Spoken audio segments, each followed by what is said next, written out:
지금까지는 소득공제에 대해서 살펴봤고요. 그러면 계속해서 세액공제에 대해서 살펴보겠습니다. 세액공제의 첫 번째는 중소기업 취업자에 대한 세액 감면인데요. 청년이나 고령자나 장애인 그리고 경력단절 여성이 대상이고요. 일단 혜택은 청년 같은 경우는 감면기간이 5년이고 감면율이 90%, 연간 한도가 200만원입니다. 그리고 고령자, 장애인, 경력단절 여성은 감면기간이 3년이고 감면율은 70%, 연간 한도는 200만원인데요.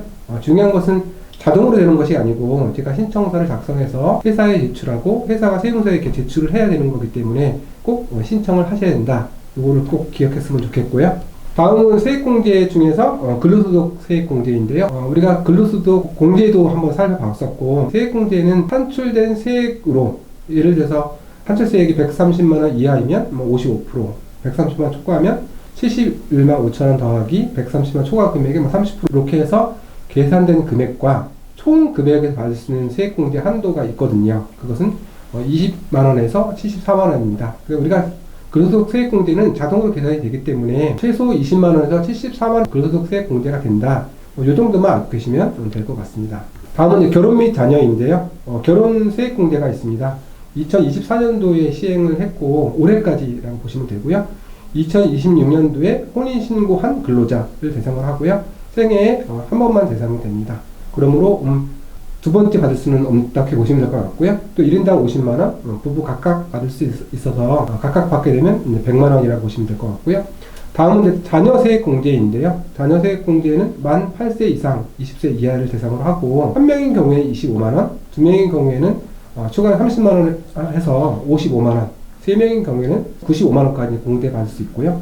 출산, 입양 세액공제도 동일합니다. 다음은 우리가 가장 많이 가입하고 있는 연금계좌 쪽 한번 살펴볼 건데요. 연금계좌인 경우에는 연간 총 납입 한도가 한 1,800만원입니다. 그렇지만 세액공제를 받을 수 있는 한도는 연간 900만원까지라고 보시면 될 것 같고요. 우리가 이제 많이 생각했을 때 연금저축은 최대 600만원, IRP는 단독으로 900만원까지도 가능하고, 만약에 연금저축을 600만원까지 불입했다면 IRP에서 300만원 이렇게 해서 900만원을 계산해도 됩니다. 소득 구간에 따라서 좀 돌려받는 금액이 다른데요. 첫 번째 보면은 총 소득이 5,500만원 이하, 종합소득 금액이 4,500만원 이하인 경우에는 16.5% 지방세까지 포함해서 돌려받을 수 있고요. 금액으로는 148만 5천원 정도 됩니다. 5,500만원 초과되는 급여자, 생활자이거나 종합소득 금액이 4,500만원 초과하게 된다면 13.2%를 돌려받을 수 있거든요. 이때는 118만 8천원이라고 보시면 되고요. 세액공제 항목 중에서는 금액이 생각보다 큰 부분이라 생각하시고, 또 나중에 노후 자금을 준비하는 데도 좋은 계좌이기 때문에 잘 가입하시고 연말정산 받으시면 좋을 것 같습니다. 네, 다음은 보험료 부분인데요. 일단 일반 보장성 보험인 경우에는 공제율이 12% 됩니다.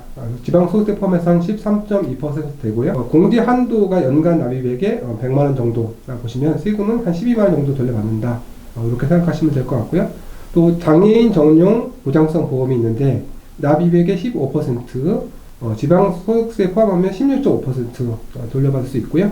연간 납입액 100만원을 범위로 하고 최대 15만원 공제를 돌려받는다. 이렇게 생각하시면 되는데, 여기서 중요한 것은 보험회사의 모든 상품이 되는 것이 아니고 보험회사의 보장성 보험, 즉 질병, 사고, 사망 등 예기치 못한 위험에 대비하는 이런 보험이라고 보시면 될 것 같습니다.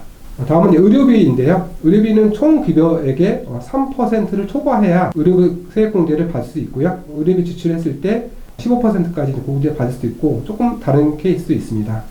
우선 그리고 공제 가능한 항목들이 있는데, 일단 보면은 병원, 약국, 그다음에 시력 교정, 의료기기, 치과, 한의원, 출산, 난임시술비 이런 것 중에서 대상이 대부분 되지만 또 안 되는 것도 있을 수 있기 때문에 그 내용을 좀 자세히 살펴보면서 하면 되고요.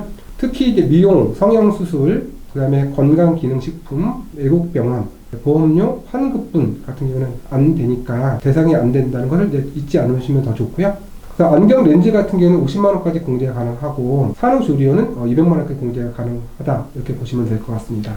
근데 의료비 세액공제 한도 및 공제 조금 더 자세히 살펴보면은, 우리가 일반 공제 대상자인 경우에는 연간 700만원까지 한도로 해서 세액공제율이 15%라고 보시면 되고요. 본인, 그 다음에 6세 이하, 65세 이상 장애인 의료비는 한도가 없다. 이렇게 보시면 되고, 세액공제율은 15%라고 보시면 됩니다.